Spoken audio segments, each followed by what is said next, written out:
वो ध्यान नहीं। ध्यान बड़ी ऊंची चीज है। आजकल तो महाराज जी ने पहले कह दिया, दम्भिन निजमति कलब कर प्रकट किए बहुपंथ। बड़ी बड़ी संस्थाएं चलती हैं, हम ध्यान योग सिखाएंगे। तुमको पता ही नहीं है ध्यान योग क्या है।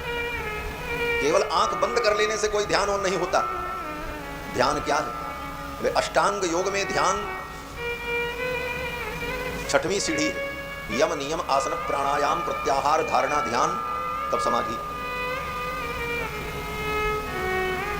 अष्टांग योग में उस योग के माध्यम से जाकर के जब व्यक्ति ध्यान में स्थिर हो जाता है तब उसे समाधि लग जाती है।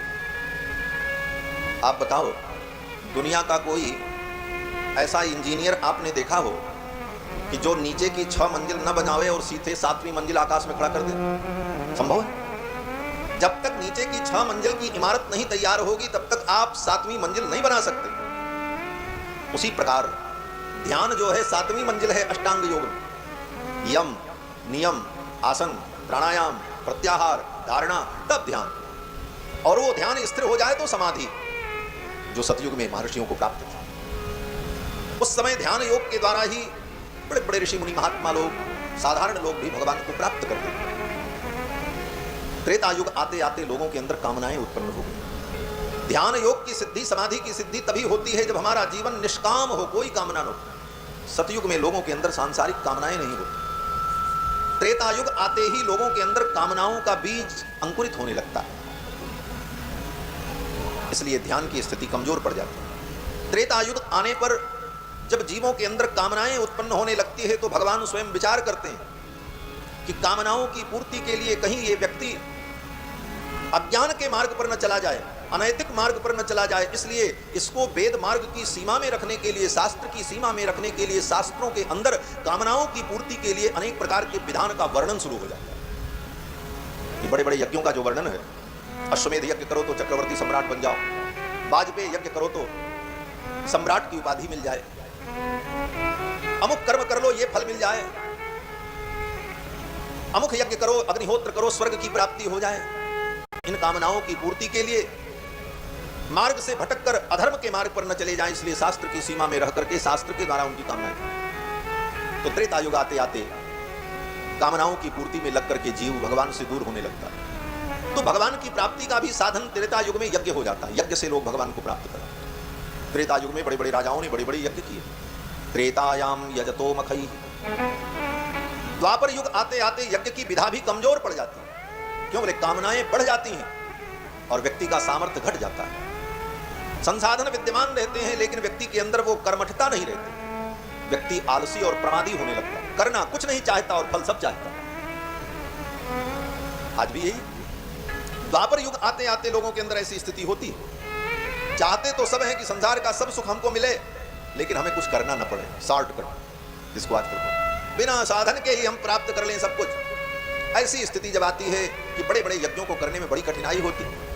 अब अश्वमेध यज्ञ करो तो अश्वमेध यज्ञ कोई छोटा मोटा यज्ञ 365 दिन लगता है, 1 साल तक चले तब पूरा अश्वमेध यज्ञ। वाल्मीकि रामायण में दशरथ जी ने जब अश्वमेध यज्ञ किया है, वर्णन है, पढ़ लेना। 1 वर्ष तक करो तब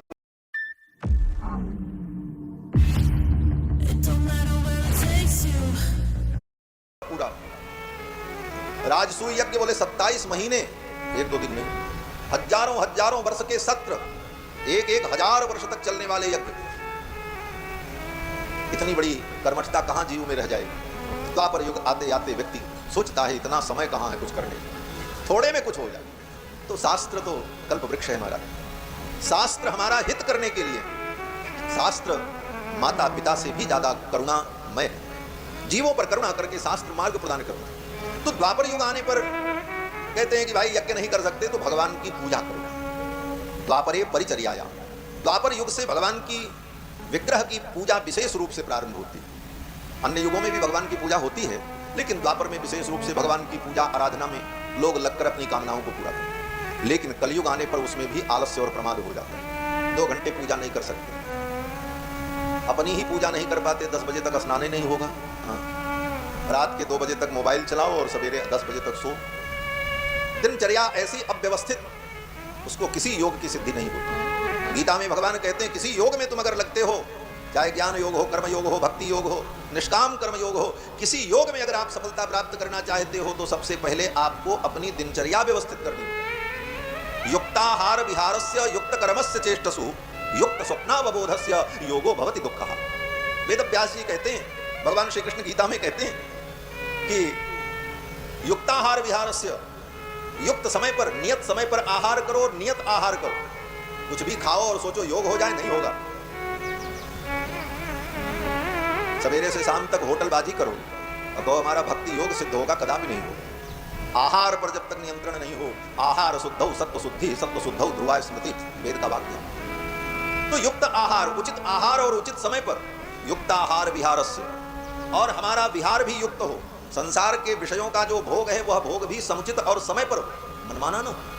युक्ताहार विहारस्य युक्त कर्मस्य चेष्टसु, युक्त कर्म में हम लगे रहे, हमारी चेष्टाएं भी युक्त हों।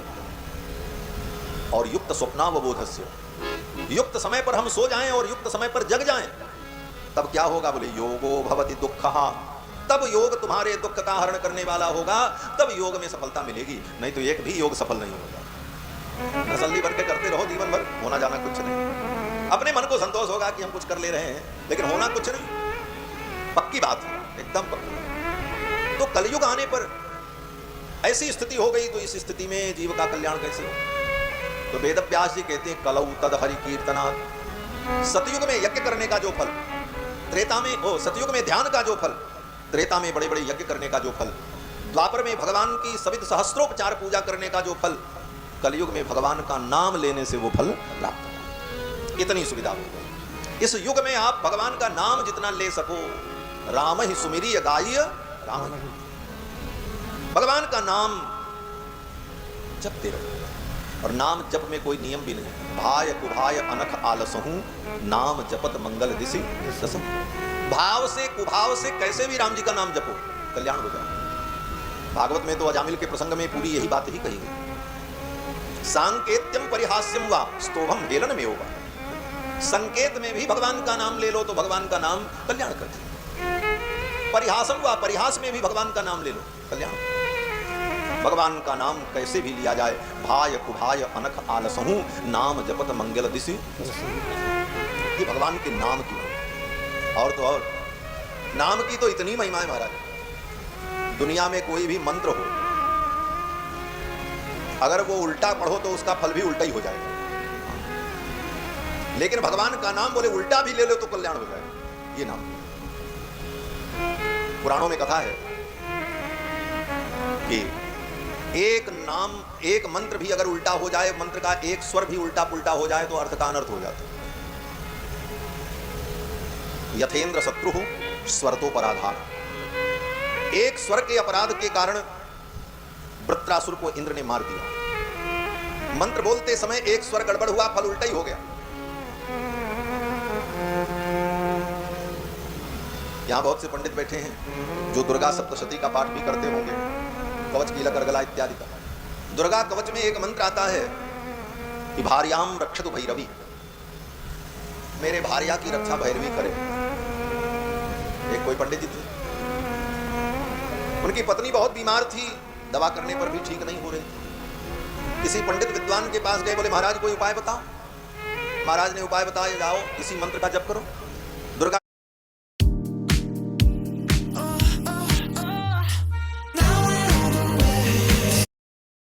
कवच का ये मंत्र है, दुर्गा रक्षा करेगी। दुर्गा दुर्गति नाशिनी, वो दुर्गति का नाश कर देगी भगवती। मंत्र क्या है? बोले भार्याम रक्षतु भैरवी, हे भैरवी तुम मेरी भार्या की रक्षा करो। वो सज्जन ज्यादा पढ़े लिखे नहीं थे, सुन करके आए और रास्ते में आते आते मंत्र थोड़ा भूल गए, गड़बड़ा गया। रक्षतु के जगह पर उनको भक्षतु याद आ गया। आगे जपने लगे, माला उठा ले, शुरू किया जब।